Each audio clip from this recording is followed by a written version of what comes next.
Hi, thanks for coming. I've just spent the last 10 minutes listening to him so I could absolutely emulate his accent. So I'm expecting at the end of this that you can all speak like me, all right? So I want to just have an idea of who's here for what reason. So other than you think you're going to get dirt on players that you might know, which isn't going to happen. But basically, who's here in sort of a content development strategy role? Okay, and who's here from like a sponsor role? And this may be the same question twice, but like working in teams or working for yourself? So working in teams, like, and sort of working on your own, sort of independent? Okay, cool, all right. So what I want to talk to you today, I've sat in quite a few talks this morning. It's a great conference. And what I'm hearing a lot of is, we always hear about data and analytics, and we've got all this gold on people, like we know where you shop, we know what you buy, we know when you do it, we know when you go to the washroom in a stadium. But what I'm not hearing a lot of, and one of the reasons that I'm sort of happy and passionate to do this talk for you, is to understand what people are actually thinking. Like, what are they really thinking when they're posting? What are they feeling? All that kind of stuff. So that's the sort of headspace that we're going to get into. And it's also, when we talk about reputation, it's not just about what people think of you if you're an athlete, or you if you're a team, or you if you're a brand, but it's also just, like I said, what people think. And we look at it like, whether they love you or hate you is somewhat irrelevant. It's also, you are sort of providing the topic and the opportunity for them to show you how they think. So that's kind of where some of the headspace that we want to be in.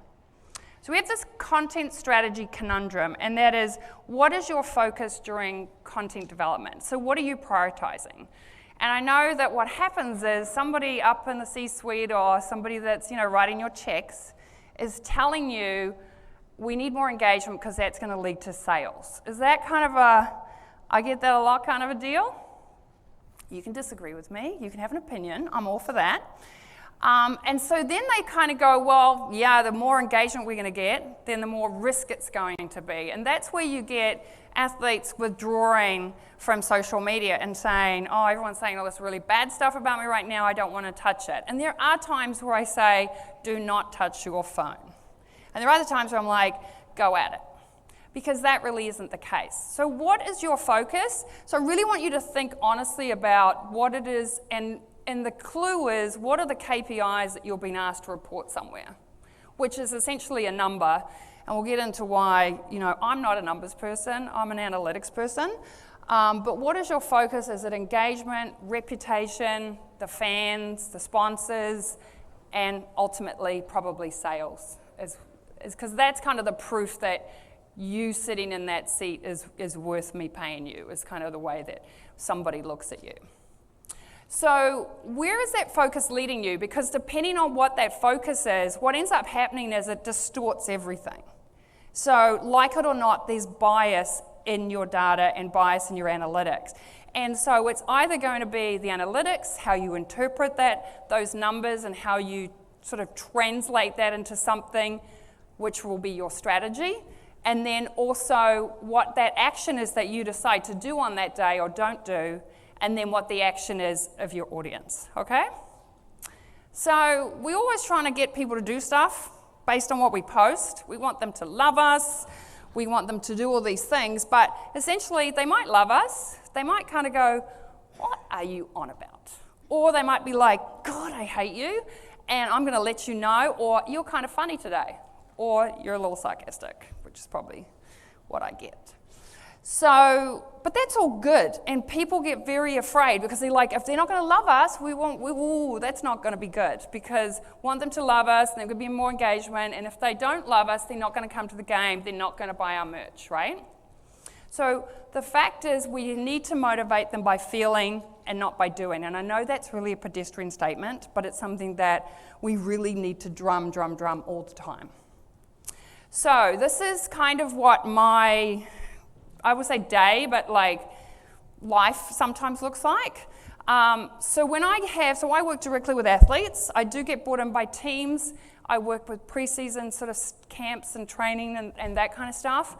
But one thing I do is I spend 2 hours with an athlete in a closed door situation, computer, there is no document with their name on it. Even my phone doesn't have phone numbers with names in it. They're all code words. If I'm messaging other people in my team, their name never comes up at all. So we do a 100-question onboarding. It's about 120. It takes 2 hours. It's just myself or one individual and that athlete. And it is really just to figure out like who they are, what they love, what they hate, what things they're interested in, where the bodies are buried, who knows where the bodies are buried, if anyone's trying to dig up the bodies, if someone might dig up the bodies tomorrow. All those things are definitely come up, okay? But it's the beginning of trust, essentially.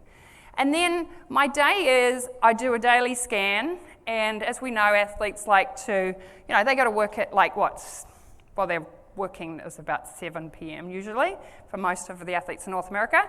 So when they're getting up at around 11:30 to 1:30, having their breakfast, then I'll send out a text and say, hey, how are you doing today? What are you feeling like? Yeah, last night's game was crappy, or it was great, or something happened, or something came out in the news, or where their head is kind of at. We also do monthly analytics. We do communication strategy, obviously. That's our end result, but that could be with a larger team. I don't actually create a post generally. They usually have their own sort of people that do that, but I sort of help direct that. And then we launch and test. And that's the bit where I go, I don't know what's going to happen. Could be good, could be bad.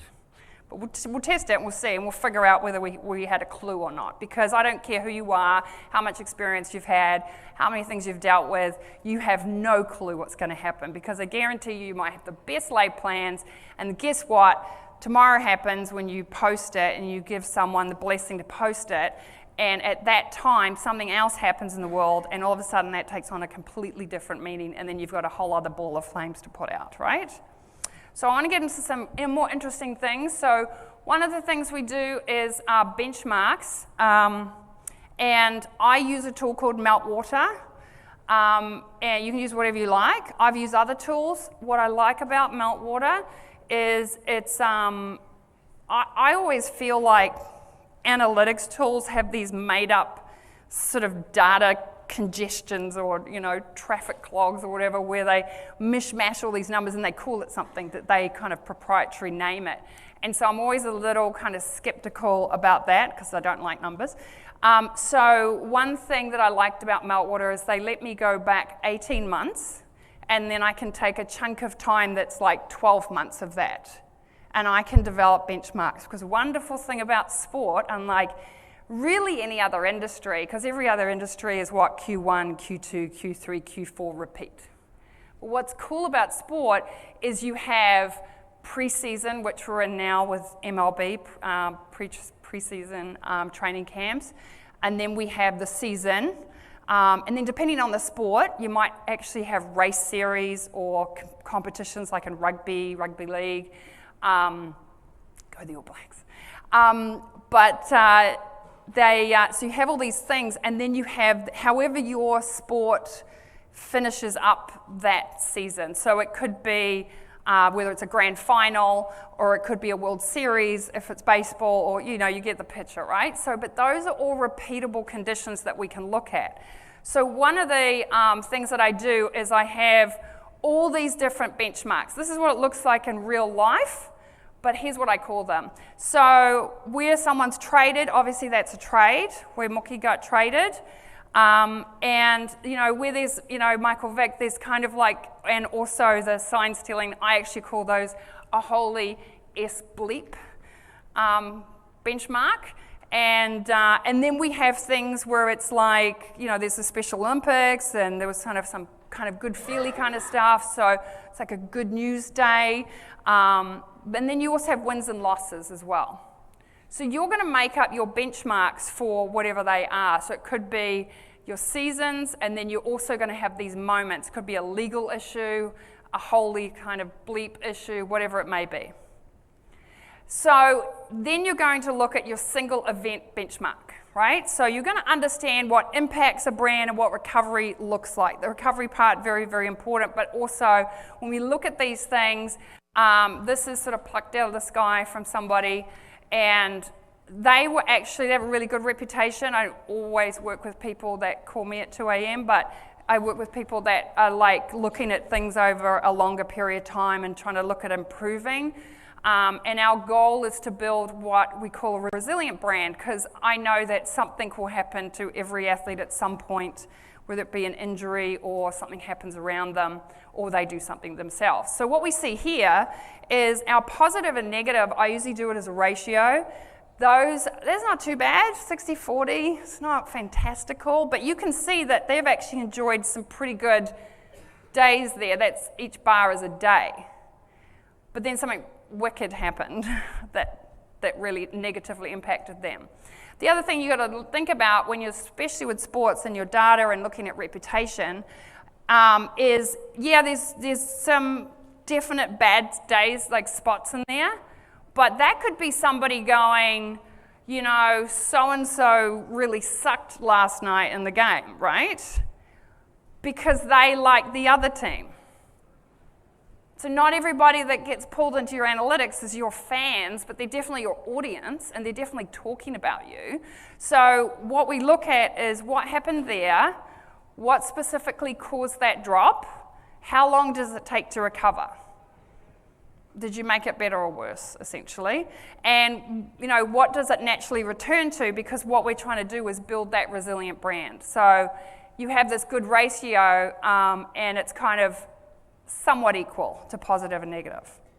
Does anyone look at sentiment now? Do you guys look at reputation now and your content strategies? Just lie and someone say yes. Good, there you go, see?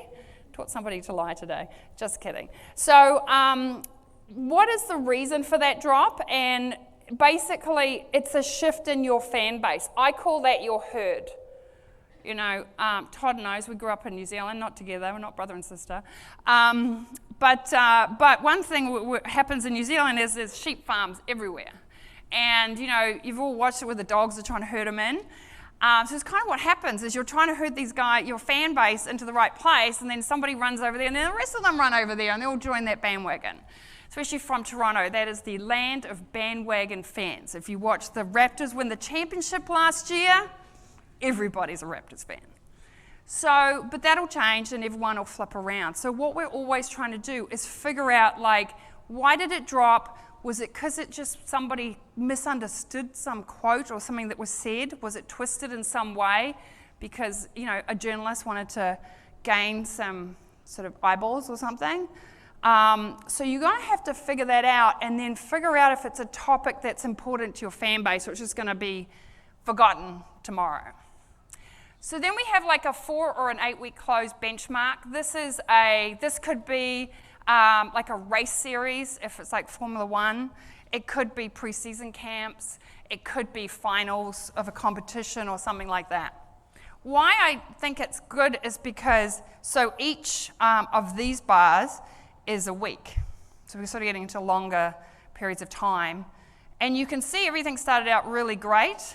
I'm a little suspicious of that 100%. I'm not sure about you. Pretty sure there were some bad things in there. And it ended up pretty great. But in the middle, it turned a little sour during camp. But was that because it's like, if it was a preseason camp, they'd get asked all this stuff? Or if it was like a race series, you've got your driver, your sponsor, and your race series. So it's not Lewis Hamilton. He's not a client of mine, but I use this as an example because, this could be him, and it could look like he did something really bad or said something really bad, but when you actually look at it, it was Mercedes made some sort of a change to something, or there was a sponsorship contract talk that went on. And so, or it could be the Formula One race, something happened there. So when you get into some of these analytics programs, with Meltwater especially, you can click on that red and it will then show you all those documents. And you can see you didn't really get rid of some stuff real well, so you kind of take those out and then you can kind of look at it again. So that's where we're at with that, looking at this. So again, what drove it down? Is it an event or unreal? Often when we have things, we go, wow, everyone was really happy in the beginning, and then we disappointed them, and then we somehow came back. So we kind of look at what the story is around that. Also look at other athletes in your team, if it's a team. Look at other athletes in that kind of position. Like, is it something to do with, say it's pitches, or is it something to do with positions or certain things? Did a study come out on concussion that says, these athletes that play this position get more head injuries, and all of a sudden there's all this negative talk and your athlete's getting dragged through all that conversation. So this is why I don't like numbers, because numbers don't tell stories. Okay, so really looking at that. So what is your content piece that you need to develop? So what you're here to figure out is, what should people know about next preseason?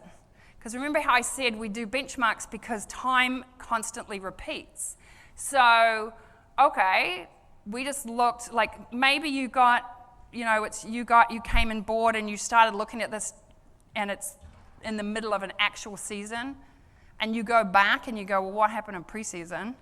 And people go, I don't really care about that. We don't have to worry about that for a while. It's like, yeah, but I want to start building a story because we know that this is what happens when we go into preseason. We know that these athletes face this kind of negative talk. What can we do to start explaining and laying stories so that when the next preseason comes, we're ready? And that's something that's valuable for you if you're in a team, if you're a sponsor, if you're sponsoring particular athletes that are maybe a little tougher to handle. So who's supposed to be involved? What's that content going to look like? I work, when I develop content, on a thing that we call perceptions to knowledge to trust. There is no such thing as loyalty. I don't care if your company has a loyalty card, it doesn't matter.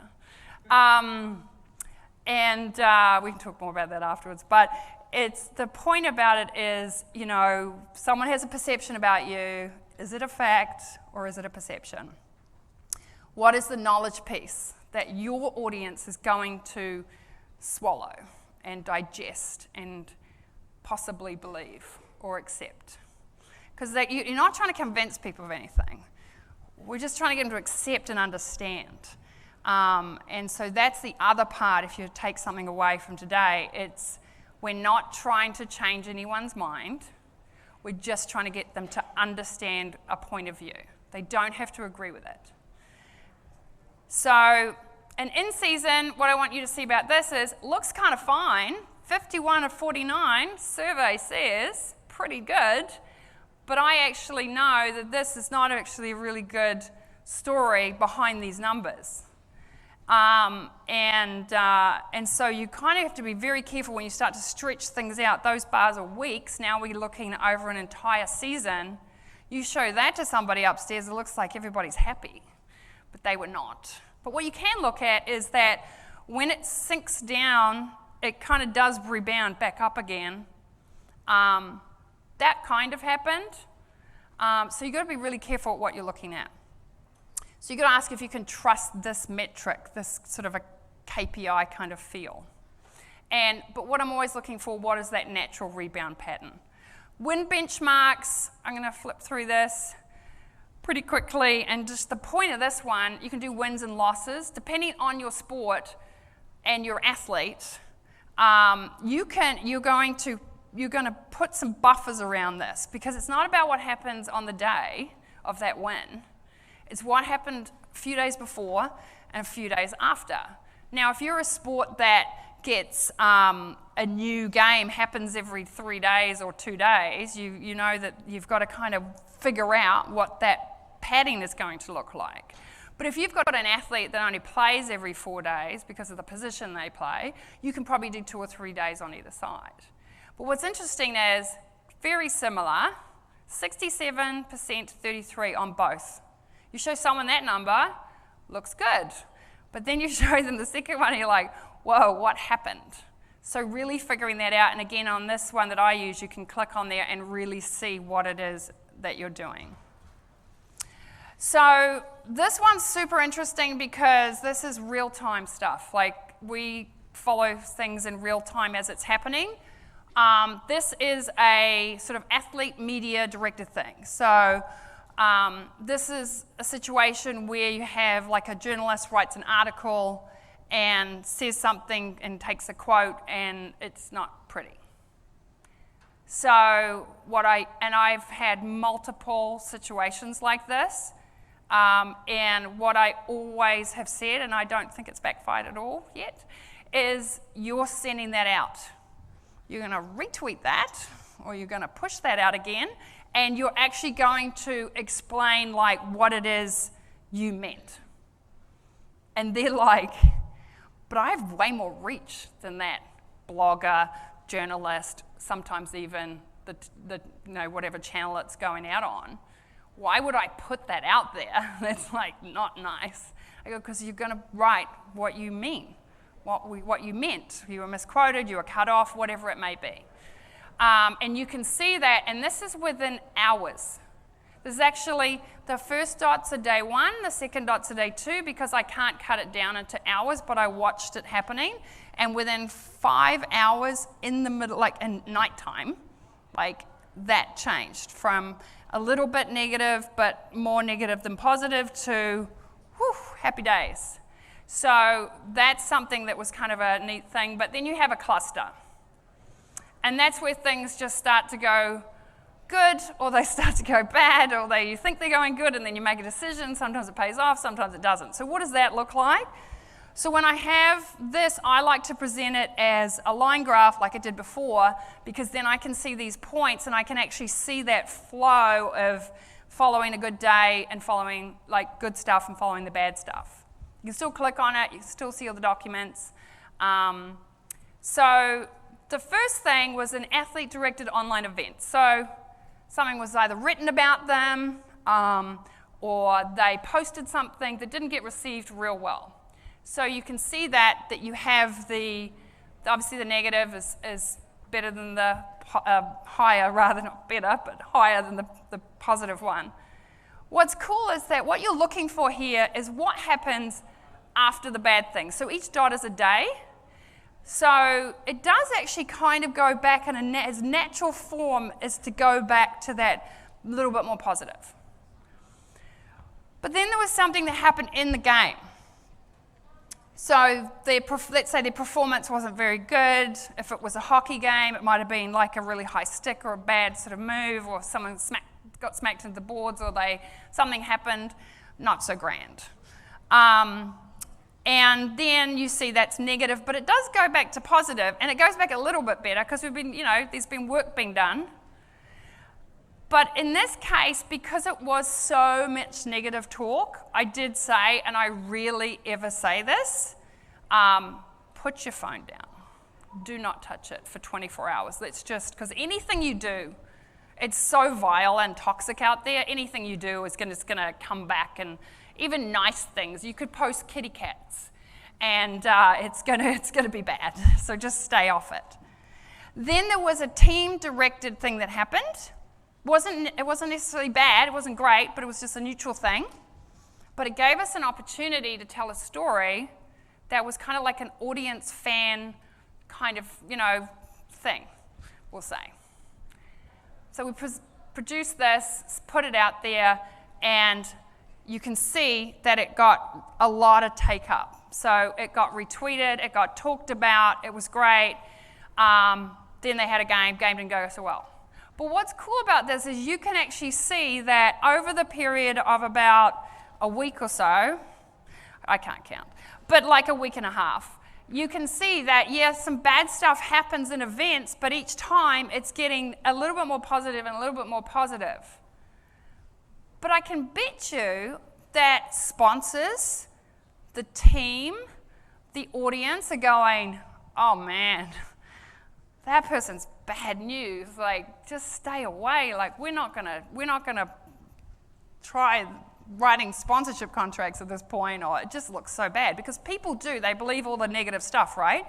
So that is, but when you look at it this way, you can actually see where you're making good decisions and bad decisions. And those are those negative points. So the main takeaways are, for reputational data is you identify content opportunities that would otherwise be missed. It really is this pulse of what's truly happening. And you can see this performance, like how satisfied people are, because it's funny how people like to tell athletes whether they're good or not is also whether they like them or not, right? Like you can have a play that's stellar, but I don't like you, so you played terribly. So that kind of comes out. It also, you get to learn every day about their personality and their sort of personal traits of the athlete, of the brand and the fans, everybody. And you figure out what that tone is. That's really, really important. And you figure out what the perceptions are. Perceptions, not facts. What people think about something and about you. Those things are gold. And I guarantee you that a reputational-led strategy is more impactful than if you're just thinking about engagement. Nobody in this room is dealing with anybody that needs more engagement. That comes while they're sleeping. They could post nothing, and we have big athletes. I mean, we talked, Kawhi was mentioned earlier, that don't even have social media, but they are talked about all the time. So reputation is short and long term, but engagement is only short term, and you give your audience more relatable substance, something to bite into. And it's fine if people don't like you. You sort of figure out what are the topics, what are the things to talk about. So that's what I got. We've got 1 minute and 36 seconds left. I know you only understood half of it because Todd taught me to talk funny. That's too hard. So please, if you have any questions, feel free to find a mic and ask those. I'll try my best to answer them. I'll also be available afterwards as well, if anyone wants to ask anything. So, has anyone got anything gripping they want to find out? Yes. Oh. Okay. You can ask me at the back. Yeah. Hi. Hi. I'm just wondering, since you referenced Kawhi, how would you measure or evaluate his reputation when he doesn't actually have social media? So he doesn't have social media, but he's on social media. Yeah, so just using alternative data sets? So what we use is we have two forms, editorial and social. Editorial is obviously, TV, newspaper, all those traditional means of media. And social is Reddit, blogs, Instagram stories, or Instagram, whatever they let us have these days, Facebook, Twitter, like the obvious ones. So yeah. So there's stuff out there. He's just not participating. There's one thing that I'm often quoted of saying is, if you're not building your brand, the media and the trolls are. If you're happy with that, then go for it. But you should be building it yourself. All right. Thank you very, very much. I'm happy to meet anyone outside.